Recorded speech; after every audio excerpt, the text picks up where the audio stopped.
다음에 수업은 영상 찍은 거를 그대로 유튜브에 올릴 거라서 여러분들이 중간에 캐치하지 못한 내용이 있다. 내가 필기하지 못한 내용, 적지 못한 내용이 있다. 이해하지 못한 내용이 있다. 영상을 보시면 됩니다. 보강도 계속 잡을 거고요. 그러면은 수업을 시작해 볼까요? 굳이 쌤 소개를 하지 않을게요. 쌤 소개가 필요하지 않을 것 같고. 쌤이 누군지, 어디 사는 어떤 사람인지 알아야 수업을 들을 수 있는 거 맞나요?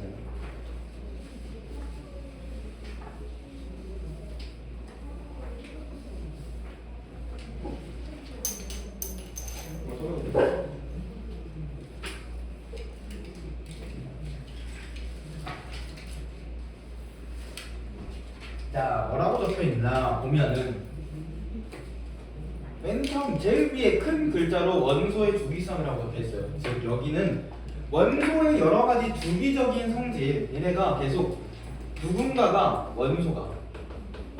원소라고 하는 녀석이 주기적으로 나타나는 성질이 있대. 주기적으로 나타나는 성질이 있대.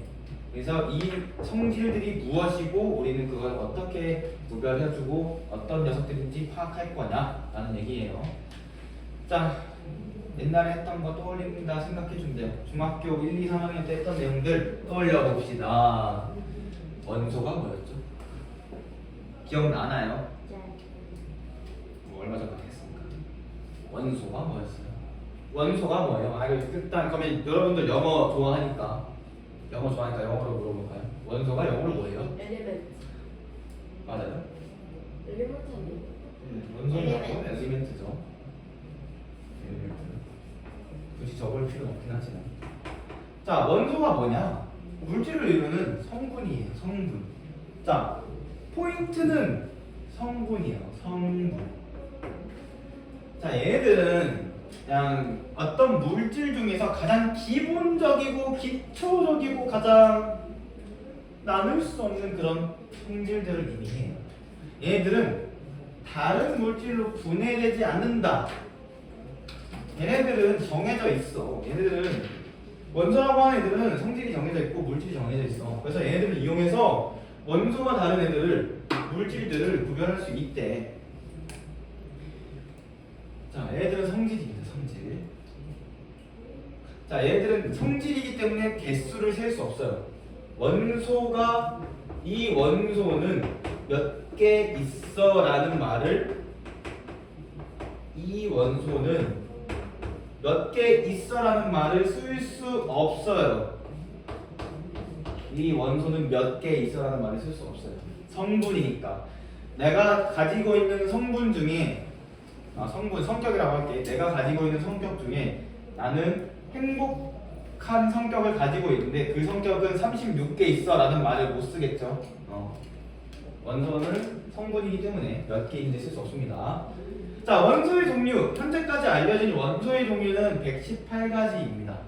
1번부터 118번까지 총 118가지 원소가 알려져 있어요. 다시 말해서 우리가 다른 물질들이랑 구별할 수 있는 가장 기본적이고 기초적인 성질들이 총 118가지가 있고 얘네들을 잘 조합해서 만들면은 우리는 우리가 사용하는 물질들을 만들어낼 수 있다라는 겁니다. 네, 물론 다행히도 우리는 118가지를 전부 사용하지 않기 때문에 118가지를 다 외울 필요가 없어요. 굳이 외워야 된다면 여러분들이 고등학교 1학년이 됐을 때 또는 고등학교 1학년이 되기 위해서 1번부터 20번까지의 원소만 알아두면 좀 편해요. 1번부터 20번까지 알아두는 거는 반쯤은 필수예요. 반쯤은 필수. 외우는 거. 1번부터 20번까지 외울 필요가 있다. 20번 이후부터는 굳이 외울 필요는 없어요. 대신 특정 원소들은 외워야 된다. 뭐 구리, 철 이런 애들 자주 나타나는 애들 있어요. 그 애들은 외워야 됩니다. 자, 넘어가겠습니다. 자, 원소는 크게 두 가지로 나눌 수 있어요. 금속 원소와 비금속 원소. 금속인 녀석들과 금속이 아닌 녀석들. 금속인 녀석들과 금속이 아닌 녀석들로 나눌 수 있다. 금속은 영어로 뭐였죠? 아이언. 그건 철이고요. 금속은 영어로 메탈입니다. 메탈. 그래서 여기는 아마 논 메탈이었을 거예요. 근데 중요하진 않다. 자, 금속 원소의 성질들을 먼저 시작할게. 금속이 아닌 원소는 금속의 성질이 없을 테니까 금속인 애들 먼저 보면 되겠네. 자, 일단 금속인 애들, 우리가 금속이라고 부르는 애들이 공통된 성질들이 있어요. 뭐 딱딱하고 무겁고 뭐 단단하고 만질 수 있고. 일단 고체 상태예요. 실온에서, 그러니까 지금 공기 중에서 대부분의 금속은 고체예요. 하나만 빼고. 한 가지의 금속만 빼고 전부 고체예요. 누구? 수은만 빼고. 수은이라고 하는 금속은 실온에서 액체 상태예요. 자, 다른 금속들이 녹는 점이 굉장히 높아서 녹는 점이 대략 가장 낮은 금속이 가장 낮은 금속 아니에요. 적당한 평균적인 금속이 한 200~300도부터 시작해서 뭐 700, 1200, 2000 이렇게 올라가요. 근데 수은은 녹는 점이 마이너스 60도 언저리에 있어. 즉 현재 상태에서 액체 상태다. 자, 그렇지만 수은을 포함해서 대부분의 금속이 가지고 있는 특징을 한번 살펴보면, 자, 얘네들은 반짝반짝하죠. 반짝반짝해. 광택을 가지고 있어. 빛난다는 얘기예요. 빛을 반사시켜요. 그래서 광택을 가지고 있습니다. 두 번째, 세 번째, 얘네들은 열이 잘 전달되고요, 전기가 잘 통해요. 왜 그런지는 아마 학교에서 설명을 안 해줄 텐데 나중에 기회가 되면 설명을 하도록 할게요. 지금은 금속이 가지고 있는 특유한 성질이다. 열이 잘 전달되고 전기가 잘 통한다. 두 번째, 고체 상태인 금속의 경우 다음과 같은 성질을 가지고 있어요. 두드려가지고 얇게 피거나, 즉 철판을 만든다거나 구리판을 만든다거나 얇게 필 수 있다. 두 번째, 잡아당겨서 실처럼 뽑을 수 있다. 철사, 구리선, 그 다음에 뭐 금실, 은실 이런 것들. 자, 실처럼 뽑을 수 있다. 두 개가 금속이 가지고 있는 성질이다. 물론 금속마다 저 성질의 정도가 달라지긴 하지만 보통 금속이라고 하는 녀석들은 저 성질을 가지고 있습니다. 자, 이렇게 하면은 여기까지는 우리가 적어도 알고 있는 정도의 성질들이었어요. 완전히 새로운 건 아니야. 알고 있었어. 그쵸? 근데 밑에 있는 내가 여기 지금 진하게 쓴 글씨는 이제 여러분들이 새롭게 배울 사실이에요. 자, 금속은 다음과 같은 특징을 가지고 있어요.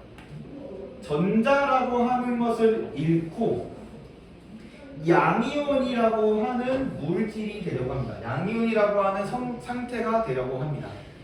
자, 금속은 양이온이 되려고 합니다. 금속 원소는 양이온이 되려고 합니다. 자, 오케이. 여기까지가 금속의 성질이었습니다.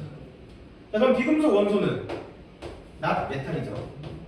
금속이 아닌 거잖아. 그렇죠? 그럼 금속이랑 반대되겠네요. 봅시다. 일단 비금속 원소, 대부분의 비금속 원소는 기체 또는 고체 상태래. 간단한 예시로 뭐가 있을까요? 지휘소 예를 들까요? 지휘소는 어디에 있어요? 공기 중에 있죠. 공기의 78%가 지휘소죠. 공기의 78%가 지휘소죠. 22%는 산소고요. 자, 얘네 비금속 원소입니다. 비금속 원소, 기체 상태예요. 그 다음에 실온에 있는 다른 고체 상태의 비금속 원소는 뭐가 있냐? 뭐 우리가 알고 있는 탄소, 흑연, 숯, 다이아몬드 이런 애들. 기체 또는 고체 상태로 비금속 원소가 존재하는데 단 한 가지 예외만 두고 나머지는 기체랑 고체다. 브로민이라고 하는 어떤 비금속 원소는 실온에서 액체 상태예요. 자, 그러면 우리는 이 전체 118가지 원소 중에 딱 2가지 원소만 제외하면은 기체 또는 고체예요. 하나, 수은과 둘, 브로민. 자, 성질을 봅시다. 알고 있는 성질에 반대되는 녀석들이에요. 자, 광택이 없고요. 열이 잘 전달되지 않고 전기가 잘 통하지 않아요. 간단하죠? 간단해요.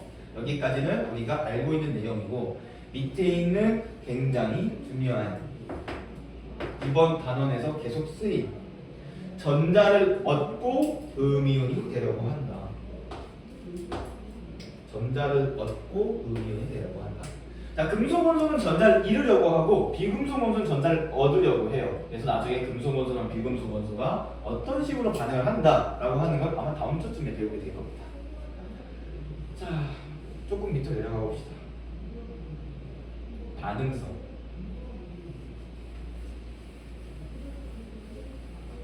우리가 사는 세상은 생각보다 여러 가지 변화가 나타나는 편이에요. 그렇죠? 변화 없는 세상은 없어요. 변화가 계속 일어나고 있어. 뭔가 계속 변해. 일단 여러분들 숨 쉬죠? 밥 먹고 있고, 그다음에 생각 같은 것도 하고 움직이죠. 여러분들의 한해서한 얘기에도 이러한 변화가 찾아와요. 근데 사람이 아니라 사람을 넘어서 다른 무언가까지 생각해 보면은 계속해서 무언가가 변한다. 그 변하는 와중에 물질과 물질 사이의 관계 역시 변할 수 있는 거 아니야? 그래서 우리는 중학교 3학년 때 여러 가지 반응을 배워요. 반응을 배워. 화학 반응을 배워.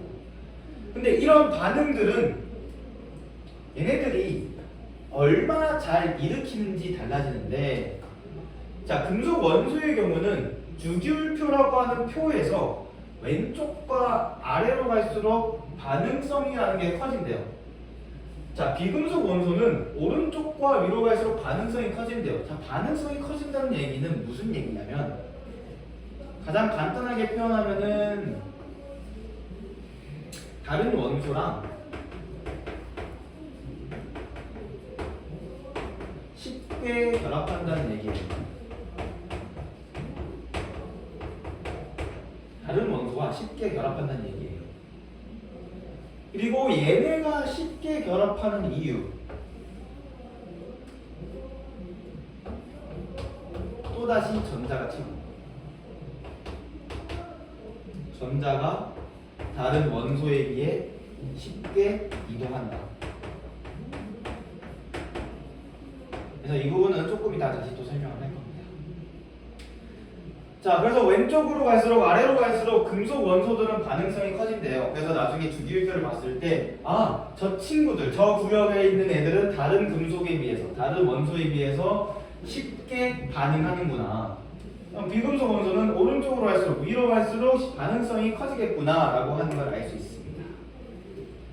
자, 그래서 대표적인 이용 예시를 보면은 철, 알루미늄, 구리, 은, 금 잘 알고 있는 녀석들이죠. 자, 탄소, 질소 얘들은 알고 있어요. 여기까지는 알고 있어요. 근데 여기는 아마 처음 볼 수도 있어요. 성냥, 이 성냥이라고 하는 걸 만들 때 인이라고 하는 원소가 첨가됩니다. 근데 성냥 뭐 좀 쓰나요? 거의 안 쓰죠. 성냥 잘 안 쓰죠. 자, 황, 고무의 첨가자로 들어간대요. 근데 뭔 말이야? 아마 좀 이해하기 어려울 겁니다. 자, 염소, 수돗물을 소독하고 표백제에 사용되는 대표적인 원소다.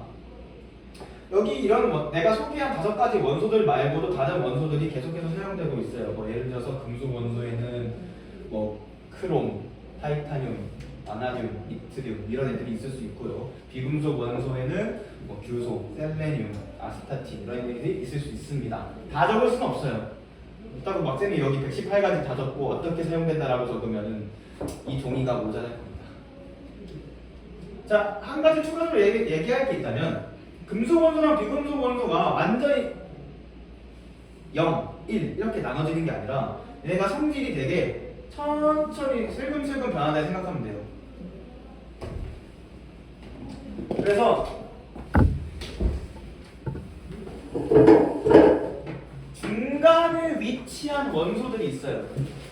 금속과 비금속의 중간에 위치한 녀석들이 있는데, 이런 녀석들을 준금속이라고 하고, 특별하게 여러 가지 중금속 원소가 있지만 계속해서 등장하는 중금속이 있어요. 중금속이. 넘어갈게요. 자, 원소는 끝이야. 원소는 다 했어요. 성질 얘기한 거니까 끝났지. 성질 더 이상 얘기할 게 없어서 원소는 끝이에요. 전자. 이제 원자를 내는 겁니다. 자, 원소랑 원자 한글 단어부터가 다른 것처럼 영어 단어도 달라요. 원자는 영어로 뭐라고 발음해야 되지? 아톰이라고 발음하면 되나요? 아톰이라고 발음하면 되게 옛날 사람이고 요즘 애들이 발음하면 어떻게 발음할지 모르겠네요. 자, 얘들은 물질을 구성하는 가장 작은 입자예요. 자, 원소는 성질이라고 했어. 얘는 입자예요. 원자가 몇 개 있다. 된다, 안 된다? 얘는 돼요. 원소는 몇 개 있다, 안 돼요. 원자는 돼요. 왜? 입자, 즉 셀 수 있는 알갱이라는 얘기예요. 자, 이런 원자들은 어떻게 얻어내냐? 앞에서 물질을 구별하는 가장 작은 게 성분들이 원소였다면 이번에는 물질을 구성하는 알갱이 중에서 가장 작은 알갱이에요. 즉 원자까지는 물질로 볼 수 있어. 원자까지는 물질로 볼 수 있어. 근데 얘를 더 작게 쪼갰을 때는 더 이상 물질이라고 보지 않습니다. 물질이 아니야. 물질은 아니야. 내가 얘를 더 작게 쪼개가지고 모아. 그렇다고 해서 얘가 물질이 되는 건 아니야. 자, 그래서 가장 작은 입자다. 어떤 입자? 물질을 구성하는 입자 중에서 가장 작은 입자다. 자, 얘들은 앞에서 내가 개수를 셌으니까 크기랑 질량이 있어요. 즉 내가 얘네들의 크기를 잴 수 있고요. 얘네들의 무거운 정도를 잴 수 있어요. 잴 수 있다. 세 번째, 자, 얘네들은 다른 원자들 또는 같은 원자들이랑 결합해서 성질이 전혀 다른 물질을 만들어낼 수 있어요. 자, 오케이, 좋습니다. 그러면은 원자의 구조하면 원자는 끝이네. 원자는 성질을 굳이 얘기하지 않은 이유는 성질은 원소가 가져갔으니까. 자, 원자의 구조. 왼쪽은 그림이에요. 우리한테 조금 익숙할 수도 있고 익숙하지 않을 수도 있는데 여러분들 그림 잘 보이나요? 그 학습지에서? 교재에서? 보이면 다행이고 안 보이면 앞에 있는 그림 봐주세요. 예, 각각 기억, 니은, 지을, 리을로 나눴을 때 자, 기억이라고 하는 것과 일단 크게 기억이라고 하는 것과 리을이라고 하는 것 두 개로 나눠볼 수 있다. 원자라고 하는 게 있을 때 원자는 크게 원자핵과 전자로 나눌 수 있다. 원자핵과 전자로 나눌 수 있습니다. 자, 앞에서 원자는 크기랑 질량이 존재한다고 했었는데 원자핵은 이 원자 질량의 대부분을 차지하고 있어요. 대부분을 차지하고 있어요. 그리고 얘네들은 플러스 전하를 띠고 있다라고 적혀 있는데 플러스 전기예요. 플러스 전기. 전기인 전기인데 플러스 전기다. 일단은 이 친구들은 밑에 있는 니은과 지금 양성자랑 중성자로 구성되는데 그 전에 전자부터 볼게요. 자, 전자는 마이너스 전하를 띠고 있어요. 원자핵과 전자는 각각 플러스랑 마이너스 전하를 가지고 있는데 중학교 2학년 때 여러분들 1호계 정도가 중학교 2학년 때 이 원자 안에 들어있는 원자핵의 플러스 전기랑 전자의 마이너스 전기를 합치면 어떻게 된다라고 하는 거 배웠었죠? 네. 기억나요? 네. 오케이, 여기 기억난다고요? 기억나요? 자, 원자에 들어있는 플러스랑 마이너스의 크기는 같다 다르다? 같다 다르다? 같다 다르다. 즉 얘가 플러스, 예를 들어서 얘가 플러스 3이야. 그럼 전자는 얼마일까요? 플러스. 전자는 얼마일까요? 전자는 일단 마이너스에 있으니까 마이너스고요. 마이너스. 위에 원자에 있으니까 마이너스 3이에요. 이게 무슨 말이냐면은 전자 자체는 원래 마이너스 1이 맞아. 근데 원자핵이 플러스 3이네? 그러면은 전자가 3개 있어서 마이너스 3을 가지게 됩니다. 그럼 원자핵이랑 전자를 합쳐주면은 원자는 플러스 3과 마이너스 3이 합쳐져서 0이 돼요. 즉 원자는 전기를 띠지 않습니다. 원자는 전기를 띠지 않아요. 원자는 전기를 띠지 않아요. 원자는 전기를 띠지 않아요. 오케이, 좋습니다. 자, 전자라고 하는 녀석은 원자의 크기와 화학적인 성질을 결정하는데요. 전자가 몇 개 있고 얼마나 배치되어 있냐에 따라서 이 원자들이 가지는 성질들이, 즉 원소의 성질들이 결정된다라고 생각해주면 편할 것 같습니다. 추가적으로 원자핵은 원자 질량이 대부분을 차지하고 있다고 했는데 전자는 질량이 매우 작아요. 양성자랑 중성자에 비해 있을 때 1000몇백 분의 1에 가까운 질량을 가지고 있어요. 즉 다시 말해서 원자가 1kg이라고 친다면 전자의 질량은 1g 정도밖에 안 돼요. 많이 쳐줘도 엄청나게 작다는 얘기예요. 자, 양성자랑 중성자는 끝이에요. 자, 양성자 얘가 플러스 전하를 띠고 있대. 즉 얘가 플러스 전기예요. 중성자 얘는 전기를 가지고 있지 않아요. 그래서 얘는 0이에요. 아, 원자핵이 플러스 전기를 띠는 이유는 양성자 때문이구나 라는 얘기입니다.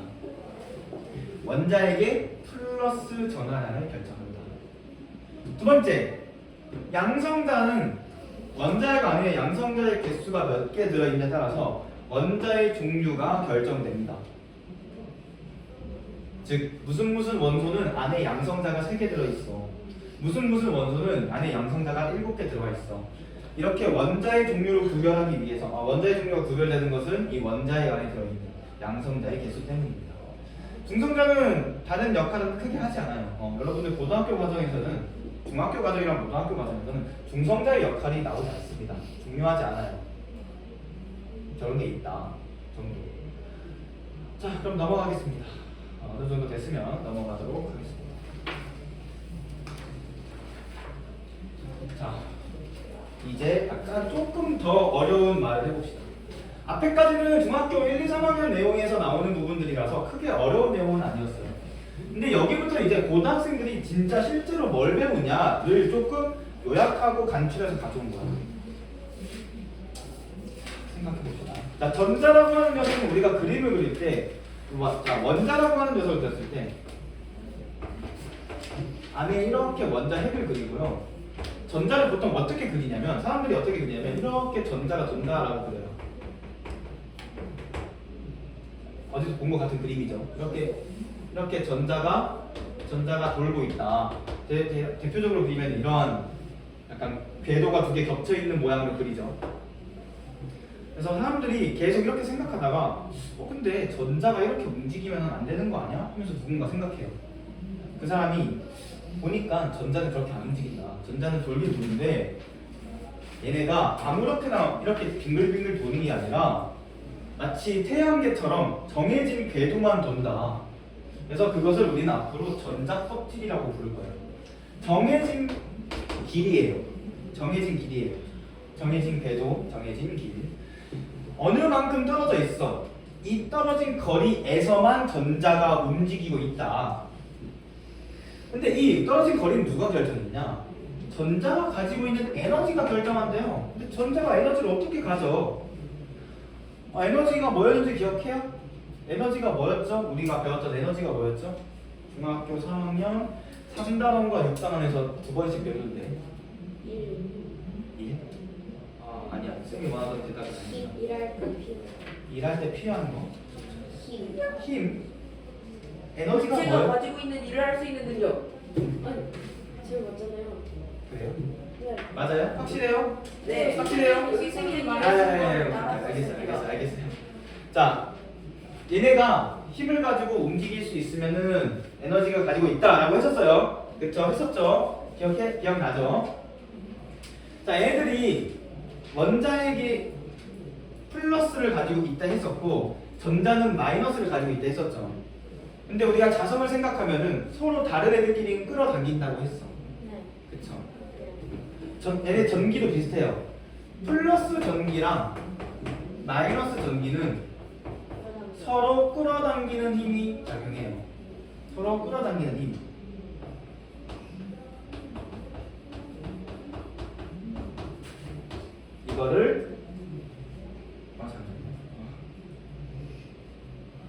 이것을 앞으로 뭐라고 부르냐면 전기적 인력이라고 합니다. 전기의 이야기. 전기에 의한 인력, 끌어당기는 힘. 서로 종류가 다른 전기 사이에서는, 그러니까 전하, 전기 사이에서는 서로 끌어당기는 힘이 작용해. 자, 끌어당기는 힘이 작용해서 우리가 중력이라고 하는 끌어당기는 힘이 작용해서 아래로 떨어지죠. 그렇죠? 그럼 우리가 높은 데에 올라가면은 중력을 극복한 거네. 중력에 대해서 일을 한 거네요. 그렇죠? 그럼 어떻게 된다 했어? 우리가 높은 곳에 올라가면 중력이 작용했을 때 같이 에너지를 가져요. 높은 곳으로 올라가게 되면은 에너지가 높아진다라고 했어요. 그러면 전기, 전자 역시 비슷하겠네. 지금 얘네가 끌어당기는 힘을 가지고 있는데 내가 원자핵으로부터 멀어질수록 높이 올라간 것처럼 볼 수 있다. 즉 에너지가 높아진다. 아, 얘네 궤도에 따라서 거리가 다르므로 가지고 있는 에너지들이 다르겠네. 전자의 궤도는 결국 전자가 가지는 에너지에 따라 결정된다.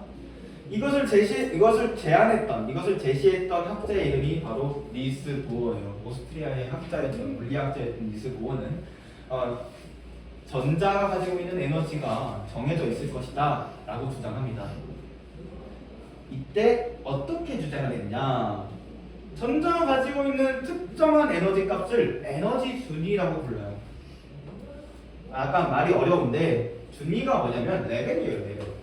에너지 레벨이에요. 그렇게 말하면 좀 이해가 쉽겠죠?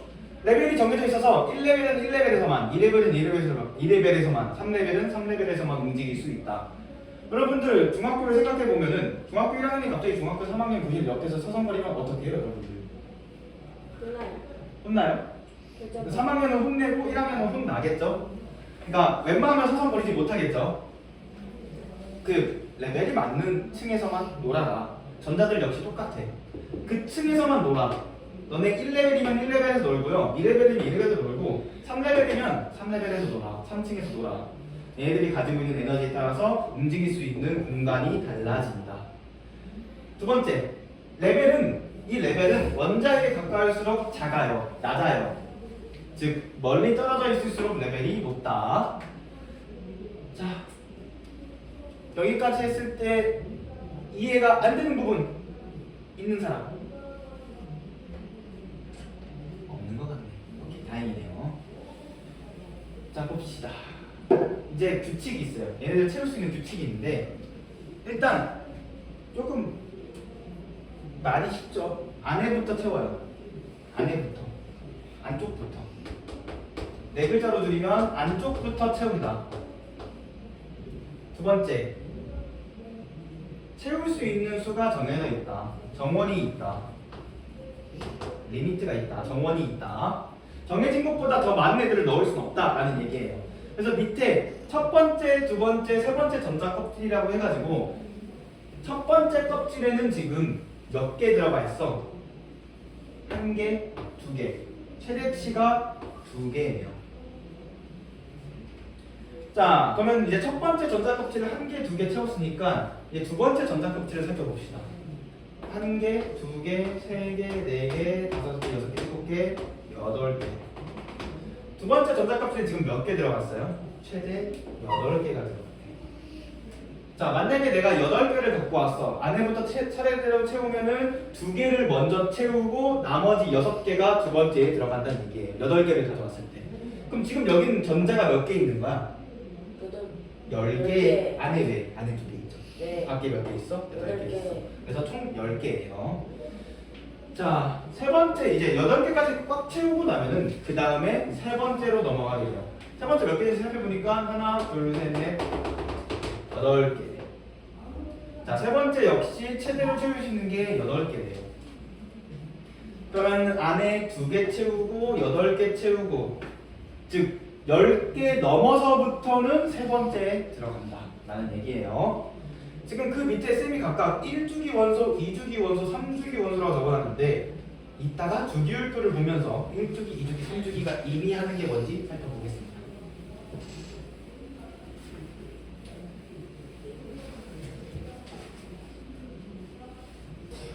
잠시만 그림을 펼쳐주고 최외곽 전자와 원자과 전자라고 되어 있는데 가장 최는 가장 외는 바깥 각은 뭘까요? 각은 뭘까요? 각도 또 모서리. 모서리 또 각 가운데. 가운데. 외곽이 그거 모서리. 자 여기서 각은 껍질이에요. 자 여러분들 갑각류. 갑각류 갑각류에서의 각이에요. 껍질을 의미합니다. 껍질. 자 그러면 최외각이라고 하는 거는 저 6글자를 줄인 거네. 가장 바깥 껍질. 그러면은 최외각 전자는 뭐예요? 가장 바깥 껍질인데 무슨 껍질? 전자 껍질. 가장 바깥쪽에 있는 전자 껍질. 자 만약에 18개가 있어. 그러면 가장 바깥쪽인 세 번째 전자 껍질을 10개가 있어. 그럼 두 번째 전자 껍질을 2개 이하야. 그러면 첫 번째 전자 껍질을 의미합니다. 즉 최외곽 가장 바깥 껍질, 가장 바깥 전자 껍질의 전자, 가장 바깥 전자 껍질에 들어있는 전자를 최외곽 전자라고 합니다. 자, 얘네들의 수는 보통 주기율표를 봤을 때 원자가 들어있는 족의 1자리 수라고 되어 있는데 주기율표를 보기 전까지는 뭔지 알기 힘들 겁니다. 근데 일단 체크만 하고 넘어갑시다. 자, 두 번째. 최외곽 전자라고 하는 거는 직관적으로 봤을 때 얘네가 들어있는 게 곧 최외곽 전자예요. 가장 바깥에 있는 녀석들의 개수만 세주면 돼. 그럼 지금 여기서 최외곽 전자는 8개예요. 그렇죠? 여기서는 최외곽 전자가 8개예요. 만약에 7개만 있어. 그러면은 7개가 되겠죠. 그렇죠? 6개만 있으면은 6개가 될 거예요. 그럼 얘네들은 최외곽 전자는 몇 개부터 몇 개까지 있는 거냐? 자, 1부터 8개까지 있는 거예요. 왜? 0이라고 하는 숫자는 바깥이 아니죠, 그래서 0이면 아예 없는 거니까 안쪽부터가 바깥이지. 그래서 얘는 1부터 8까지 있어요. 자, 그런데 원자과 전자라고 하는 녀석이 새롭게 등장합니다. 자, 원자과 전자는 뭐냐면 이런 최외곽 전자면서 화학 반응에 참여하는 전자를 원자과 전자라고 합니다. 즉 얘네가 화학 반응이 일어나서 어떤 물질이랑 결합을 해 또는 결합에서 빠져나와 서로 이렇게 전자의 개수가 변하는데 그때 변하는 전자가 바로 원자과 전자다. 자 얘네들은 이 원자과 전자는 일단 얘랑은 거의 비슷합니다. 원자과 전자는 거의 비슷해요. 거의 비슷해. 7부터 1까지는 비슷해. 얘네들은 화학적 성질 결정 짓고 원소가 들어있는 1의 자리 수랑 같다라고 했는데 단 예외가 있다. 18쪽은 0이다 라고 해가지고 18쪽이면 1의 자리가 몇이에요? 18쪽이면 1의 자리가 몇이야? 8이야. 자, 최외곽 전자는 1의 자리 수라고 했으니까 지금 8개, 즉 가장 바깥쪽에 8개가 채워져 있을 때 원자과 전자의 수는 0이다. 0이다. 즉 지금 이 그림에서 최외곽 전자는 몇 개 있어요? 자, 이 세 번째 전자 껍질이라고 하는 그림에서 최외곽 전자는 몇 개 있어요? 8개 있어. 하나, 둘, 셋, 넷, 다섯, 일곱, 여덟. 자, 하지만 원자과 전자는 빵이다. 얘네들은 반응에 참여하지 않는다. 자,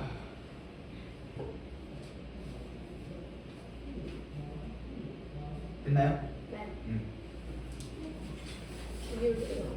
자, 이렇게 주기율표랑 전자배치를 관계를 봤을 때 같은 족계에 속하면은 전자가 같겠네. 가장 바깥쪽에 채워져 있는 전자의 수가 족이 같으면 같고요. 족이 같으면 원자과 전자들의 수가 같고요. 같은 주기일 때는 껍질의 수가 같습니다. 이렇게 주기성이 나타나는 이유는 원자 번호가 증가하면은 원자과 전자의 수가 주기적으로 변하기 때문이다. 원자과 전자의 수가 주기적으로 변하기 때문이다. 원자과 전자의 수가 주기적으로 변하기 때문이다. 여기 됐으면은 주기율표 넘어갈게요. 주기율표 넘어갈 건데 주기율표를 5분 안에 내가 할 자신이 없어. 지금 43분 정도 됐는데 일단 띄워넣기만 하고 7분 동안 조금 다른 얘기를 좀 해봅시다.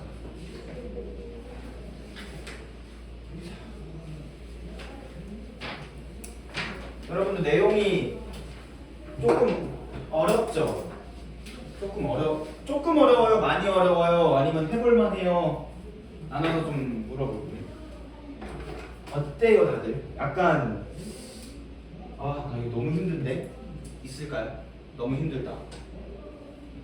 나 진짜 무슨 말인지 1도 모르겠고 나 이거 막 앞에서 말하는 게 한국말인지 외국말인지 모르겠고 이해가 잘 안 된다